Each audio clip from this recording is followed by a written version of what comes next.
There's a certain segment of the population that just steadfastly refuses to buy a crossover or an SUV. They just don't want that big high-riding truck-like feel. They would still much rather have a sedan. But the number of sedans in the market is shrinking. The Chrysler 300C and Dodge Charger aren't going to be around much longer. The Chevrolet Impala is gone. Toyota no longer sells the Avalon either. But Toyota has not completely abandoned the segment. They've replaced the Avalon with this. This is the new 2023 Toyota Crown. And we're trying to figure out exactly what this is. It's a sedan, but it sits up a lot higher. It's 4 inches taller than the Avalon was. So it's kind of a sedan, but still has the driving proportions and feel of a tall-riding SUV. Are people going to want that? Yeah, we're not quite sure. Toyota seems to think so. So let's have a look up close at what Toyota has created with the new 23 Crown. Let's talk about the styling of the new Crown. It is very different from the old Avalon. You have the Toyota family front end, but I think this is probably the best interpretation yet of Toyota's new styling theme. It certainly looks a lot better than the big fish-mouth Camry.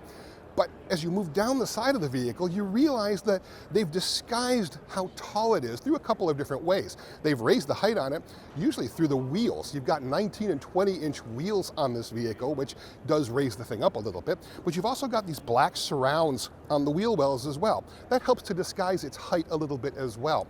The car is about a little more than 4 inches taller than an old Avalon, but it is narrower and it's shorter, and it rides on a 1-inch shorter wheelbase as well, so it's not quite as big as the old Avalon.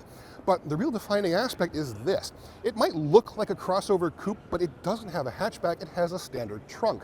Now it's a pretty big trunk because you have all this tall sheet metal back here, but it is more conventional. It doesn't have the great big cargo area that a crossover might have. So is it a sedan? Is it a crossover? It sits so high, it's not really a low-slung sedan. Not quite sure what it is, but I do know it does look pretty cool. Certainly looks better than the Avalon. Further blurring the lines between whether or not this is a crossover or a sedan are the powertrains. You have a choice of two, but they're both hybrid. Base is a 2.5-liter four-cylinder mounted up to an electric drivetrain. The base models are hybrid only, but all-wheel drive. We don't have any power numbers for that model just yet, but if you opt for the Hybrid Max system, that uses a turbocharged version of the 2.4-liter engine, and that does produce 340 horsepower. Now, obviously, if you get the turbocharged version, you're going to get a little bit less fuel economy than you would with just the normal hybrid, but you do have options. However, both of these powertrains are also all-wheel drive, so like a crossover or an SUV, you've got that all-wheel drive functionality, but you still have the fuel efficiency of a hybrid. So again, kind of blurring the lines. The interior of the new Crown really doesn't feel quite as large as the old Avalon, especially in the headroom department, which is strange given the fact that this is supposed to be taller than the Avalon, but my head is hard up against this headliner, despite the fact that I have the seat basically down as far as it can go. That's a bit strange, but really everything else in here is pretty conventional. The materials really do feel good. You have two 12.3-inch screens in front of you. That one obviously is a touchscreen when the power is on, and it runs Toyota's latest multimedia system, which is a far cry better than the ones that Toyota used to have out there. There are also hard buttons in here, so not everything is done through the touchscreen. All the climate control, the radio controls as well, all are actual buttons and switches. So that should still please some of the people who aren't quite ready yet to make the jump to everything being a touchscreen. There are a few different grades of Crown that you can get as well. This is the top-loaded Hybrid Max Platinum. And the interior is a little dark and dour in here, but you can actually specify it with a bunch of other different colors to lighten things up considerably.